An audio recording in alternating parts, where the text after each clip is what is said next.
So I made my first YouTube video about 11 months ago, right? And I had 3 different people had commented on it asking some questions, and I never got around to answering those questions.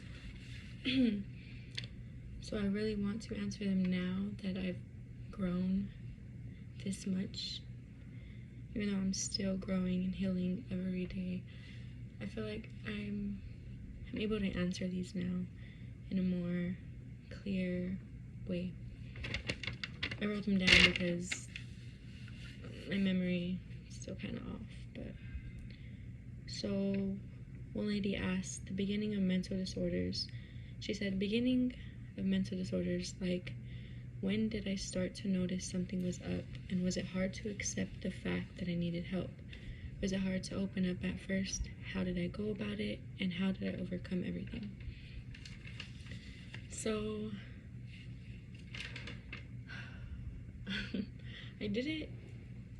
I noticed something was up. So when I did notice something was actually up with me, and that how I was feeling wasn't how I was supposed to be feeling, and that it wasn't normal, or what normal really is, not what people think normal is when I was in the mental facility last year in Phoenix. I was in Haven, and probably the last night there, I was reading this book called Mastery of Love by Don Miguel Ruiz, and reading that book is what made me realize how I was feeling, and like the suicide and the depression and the anxiety and the PTSD and the paranoia and the BPD was not normal. And it made me, that book really made me realize what love was and what real love was and self-love was, and it made me become aware of how I was feeling. But growing up also, like when I moved with my sister when I was 16 years old, my oldest sister, she opened up my eyes, and she made me realize that all the abuse we've been through and stuff and everything, she really is the reason why I am who I am today. She helped me so much and guided me in so many ways I couldn't even like express how thankful I am for her and how appreciative I am for her. Like, it's crazy, but my sister is also the reason that made me become aware that, you know, something was up, and it wasn't hard to accept the fact that I needed help. It was, so I'm gonna tell you guys what happened. I was going through it really bad last year, and me and my son's dad were having a really rough time, and we were living in kind of like a hotel, and everything just went really bad because he had some friends in his circle that weren't really his friends that caused a lot of problems, and it just all spiraled into something it didn't need to spiral into. We were really bad on we were doing other substances. We were just neglecting ourselves. I wasn't around my child as much as I needed to be, and as much as I should have been. It was just a really bad get together, right? So something happened one day, and my boyfriend left to his mom's, and it was just me and his friend and his other friend,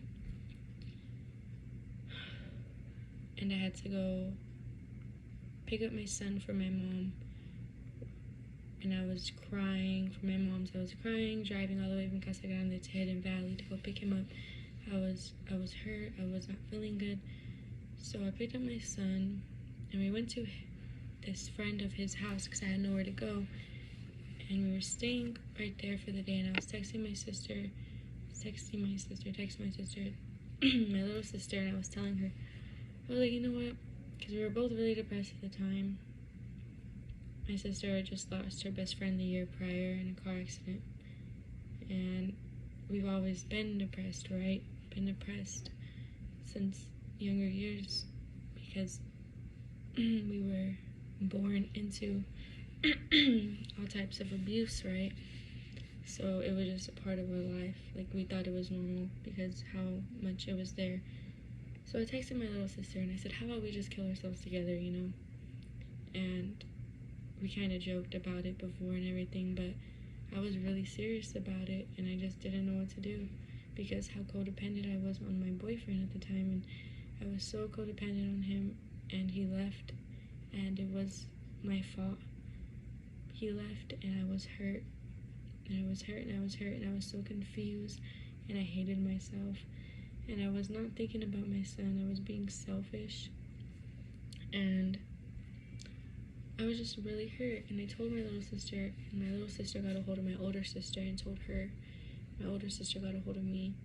She was telling me all this stuff, all this good stuff that I now tell people. And when she was telling me that stuff, I read it now, and during that time I was so in distress, so hurt, so everything, it just flew right past me.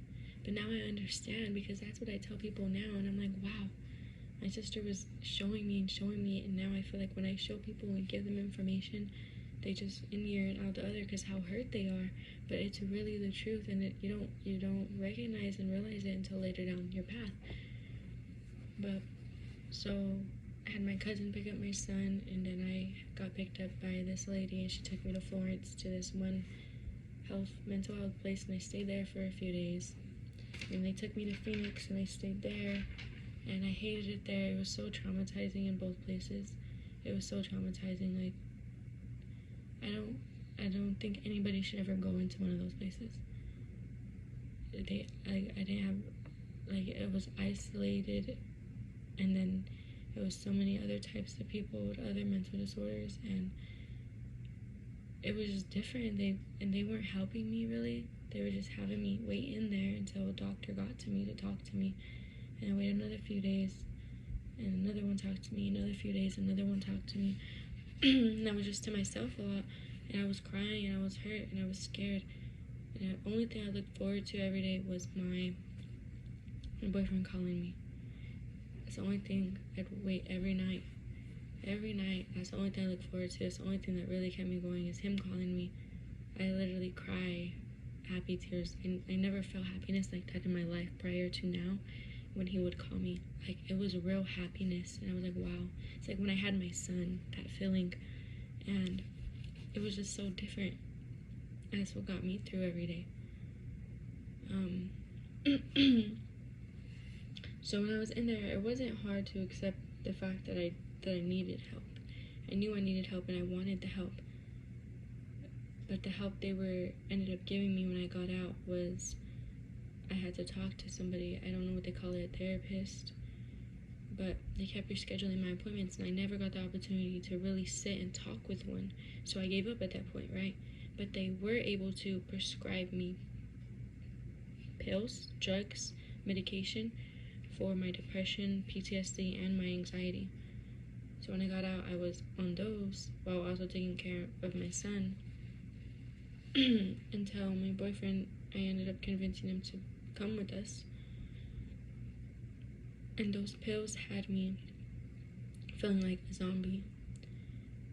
I could not feel anything. I couldn't feel any human emotion. I could not feel any human emotion. Like, I could not cry when my sister was hurting, and my eyes could not get watery, and I wanted to cry. I knew I wanted to cry. I wanted to let my body cry. I wanted to go through that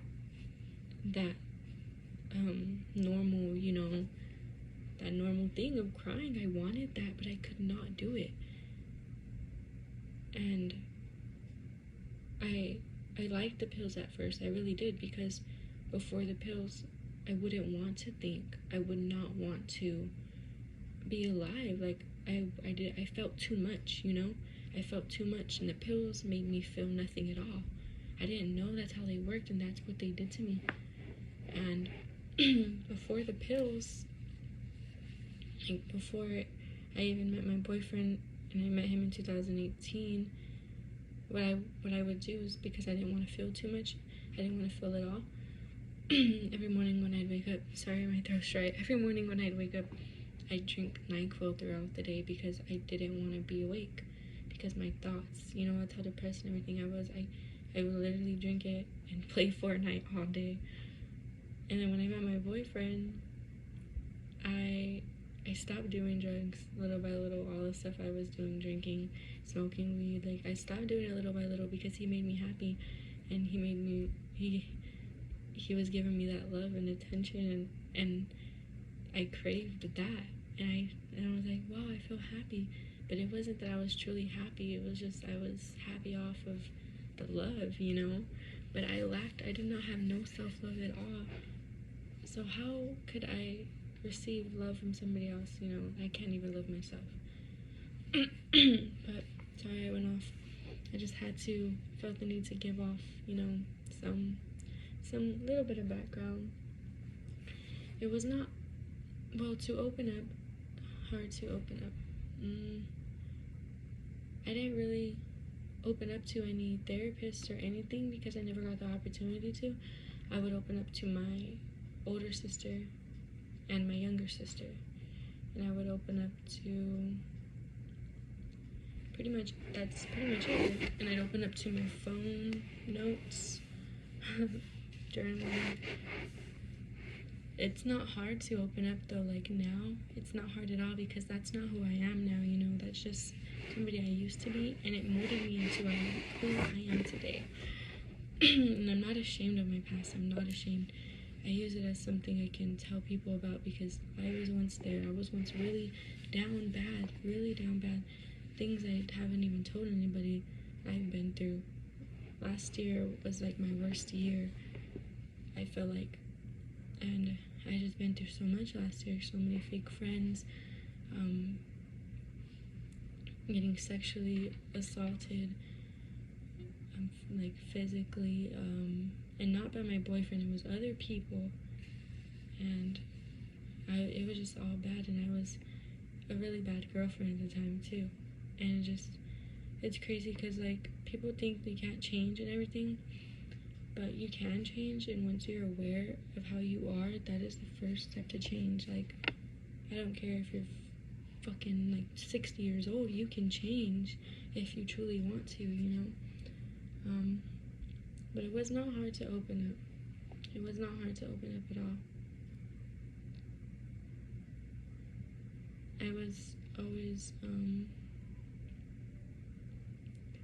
like every time I would open up to somebody and they'd shut me down, I'd continue to open up to them. I'm not gonna say who, but I'd continue doing that because like I wanted to, you know, like I thought it'd make me feel better, and I thought that I could connect with people that been through the same things as me, and we could grow a connection, knowing that's not healthy. I used to think that that's, oh, me and this person got so much in common, we'll be good friends, but that's when we were bonding off of our trauma, and that does not make somebody, that's not a good relationship. You want to bond off healing, off growth, off love, not what you've been through, not the past, not anything that has to do with anything negative, you know. You don't want to bond off that. I like to express how I was and how I grew up in my childhood trauma, but I don't want to bond with anybody off of that because that's not healthy. I want to bond off of love, off light, off what we can learn and grow together, off what I can teach you and what you can teach me. That's what's healthy. And I didn't know that back then, but I know that now, and I think it's vital everybody knows that, because you get into a relationship with someone and you're both depressed and you think that's great. Me and this person feel the same. They understand me. No, baby. You need to get with somebody that's going to help you. Not even get with them.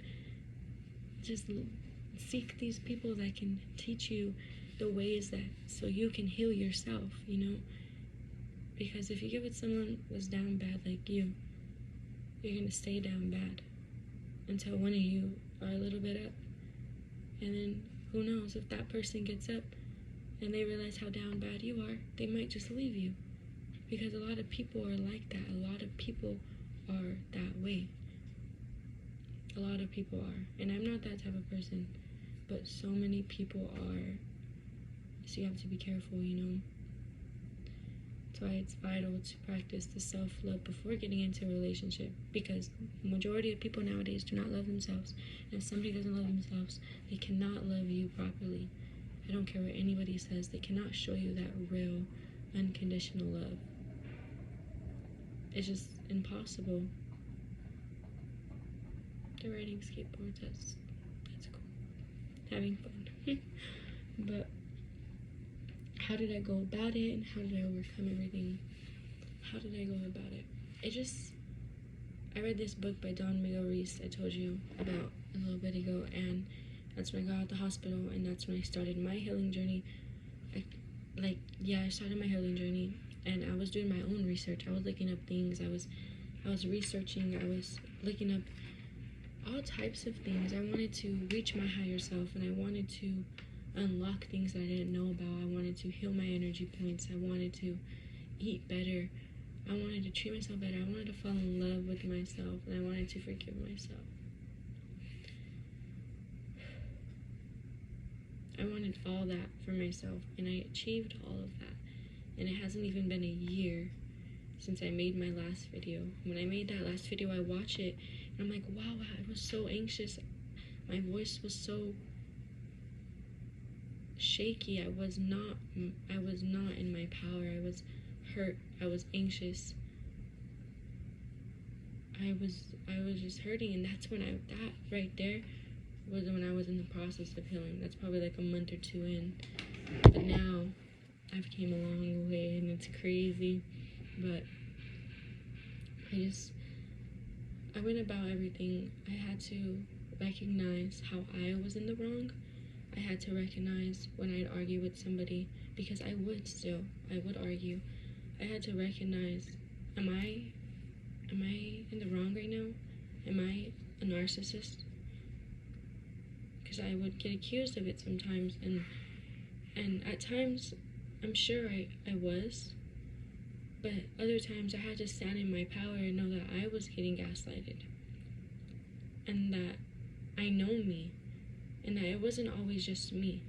It was other people around me too, because we were all traumatized. We were all like not healed. We were all not even healing. Everybody was, the whole environment. So it couldn't have only been me, you know? I just had to really become aware. And becoming aware is the first step to going about your toxic habits and healing what society calls mental disorders. Because anxiety really, when you're anxious, like when I was anxious, I was just shy. That's what anxiety is when you're shy. You're introverted and you're shy, and you're scared, right? Because you either think someone's going to judge you, you think something's going to happen, and it's because you're worried about the future and you're insecure. And if you were in your power and if you truly loved yourself, you would not be insecure. You would not be insecure. You wouldn't be scared of judgment. You wouldn't care what other people thought. Because if someone thinks something negative about you, that's only a reflection of how they think about themselves. Or it's a reflection of how they grew up and how they were programmed and domesticated. You were taught, oh, if a girl wears short shorts, she's a whore. So if you wear short shorts, you're going to get scared. Someone's going to call you a whore because somebody was domesticated in that way to say that people who wear short shorts are whores, for example. You know what I mean? It's all, everyone is just projecting all the time. If someone's showing you love and light and you don't even know them, it's because they're projecting their love onto you, their self-love. If someone's hating on you, being mean to you, rude, trying to talk down, trying to judge you, it's because they're projecting their own misery onto you. So when you realize that somebody is projecting, you won't take it so seriously because you understand that they're hurting, and just like, okay, I see you and I understand you're hurting, and I'm sorry that you're going through that, you know? Like, it hurts me when people are like that, because I'm aware enough now, and I realize this now, and I don't let anybody really get to me. And I'm like, damn, I feel bad for this person. I feel really bad because they're hurting. Like, I want to help them. You don't have to be feeling that way. It's all so crazy because I was not like this before, and I'm like, wow, I came so long. Like, I came a long way, and I'm proud of myself. I'm really proud of myself. I did not overcome everything yet, though. I'm healing every single day. I still get sad. I still, get anxious. And I still think about my past sometimes. Like, I wish I had a good relationship growing up with my mom. I wish I had a childhood like other people. But now my mom is trying. And I know my mom loves me. And I know she's going through her own things. And she's trying to the best of her capability right now. And that's fine with me, because everyone's going through this life, not just me. My mom had her own traumas, and I recognize that, and I forgive her because I love her and I love me. I don't want to go through the pain of holding resentment.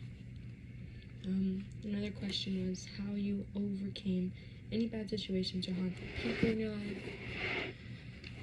My feet are falling asleep.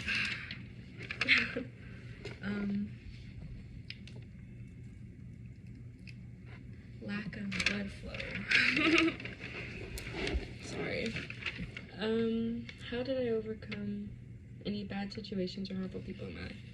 So, harmful people, I've come across a lot of harmful people from when I grew up to last year to even, not really now, no. I'm really to myself now, because I recognize everybody's on the same bullshit, and I don't want those people around me messing up my energy. But bad situations or harmful people in my life, I don't really remember how I overcame them. I just, removed them from my life to the best of my capability, to the best of my power. Just try to remove them, and if you're not able to, remove yourself. And if you're not able to remove yourself, you gotta train your thought process to not let these people get to you. And that is becoming aware and realize they're projecting, forgiving them, not for them, but for you. And just, it's a journey of self-love. It's a journey of healing. It's hard, really, though. I've had a lot of fake friends recently in the last couple of years. There's just one girl that tried to really copy every single thing I do, and I don't really let it get to me anymore, at all. I haven't actually thought about her in so long. She tried to get a hold of me a while back, saying that she wanted some advice because she was doing something, I don't know. And I told her respectfully, you can't start problems with me and then we not talk for a long time, and then you hit me up out of nowhere trying to compliment me and think that is a form of an apology. If somebody hurts you, remove them. And if they don't apologize to you and later try to come back into your life and not apologize, just jump in there, don't do it. They don't deserve you. They don't deserve any part of you. They don't deserve a conversation. They don't deserve anything, honestly. Because as much as I want to help people, there's a lot of people out there that I want no part of, because I just, I feel bad for every single buddy. I wish I could help every single buddy, but a lot of people don't deserve me. They don't deserve my energy. They don't deserve my love. They don't deserve that, because I've come a long way, and I'm not for everybody. I'm not for everybody, and that's just what it is. How to help get over depression, anxiety. Okay, I have had depression, anxiety since I can remember, since a child, and suicidal thoughts and all types of stuff, paranoia. Last year when I was living in Chandler, I'd be at the pool with my boyfriend and our son, and a guy would walk by, and in my head I would get thoughts that he's walking by, he's going to kill us. What if he walks up and he has a gun and he's gonna kill us, he's gonna kill us, he's gonna kill us? I'd get so scared and make up a whole scenario in my head, and it felt so real to the point that I say, can we go back into the apartment? Can we please go inside? And that happened with everything. And it's really something in your brain that stems from childhood trauma. The depression, the anxiety, PTSD, BPD, the paranoia, the all that, every single thing I don't know the other names, but everything stems from some type of trauma in your childhood, in your teenage years, or even early adult years, you know? It all stems from some type of trauma. And if you aren't aware of any trauma you've been through, you have to do some research. Don't believe everything you hear, especially on the internet. TikTok, especially nowadays, a lot of things get put onto there that is false information. You have to be skeptical and you have to do your own research, and don't believe everybody. Don't believe everything you see on the internet, because the internet is a tool, but it is also very dangerous because people don't use it the right way. There's really some bad people out here that just want to, you know, put a lot of false info out there. But you have to really do some research. And if you think, oh, I didn't go through no trauma though, you have to really ask somebody. You can ask me. I'm not the type to reply late unless I'm taking care of my son or doing something important. Not a lot of people are on my accounts. Like, I'm really open to helping anybody realize this. And just like my boyfriend, for example, when I first met him, he wasn't aware that he was getting abused mentally and physically by his dad. He wasn't aware of that until I brought it to his attention. I was 17 and he was 18, and I was like, that's not normal how he's talking to you and putting you down and all this stuff, yelling at you, hitting you. Like, that's not normal. It is not normal. And he thanks me all the time because he's like, I wouldn't have known. I wouldn't have been put a boundary up now. I wouldn't have known, and I wouldn't have if it wasn't for you. And I'm really good at recognizing what abuse is, because I've been through sexual abuse, physical abuse, mental abuse, emotional abuse. All of that since I was smaller. I've got sexually abused by my Theo. I've got sexually abused by people that were supposedly my mom's friend, by randoms, by people that were supposedly my friends. Physically abused growing up, mentally and emotionally, and really heavily. And so I'm really good at identifying that. So if you think that something's normal in your household, so did I. I thought that was normal too because I grew into it. I literally was born into it. I thought it was normal until I realized and I was aware about 17 years later that it was not normal. So you just always need like a good friend or like second opinion from somebody. Like, is this normal? Because no, most of the time it's not normal. We're all living in a fucked up world with hurt parents and hurt parents and parents that are hurt. It's just cycles that are not being broken, that are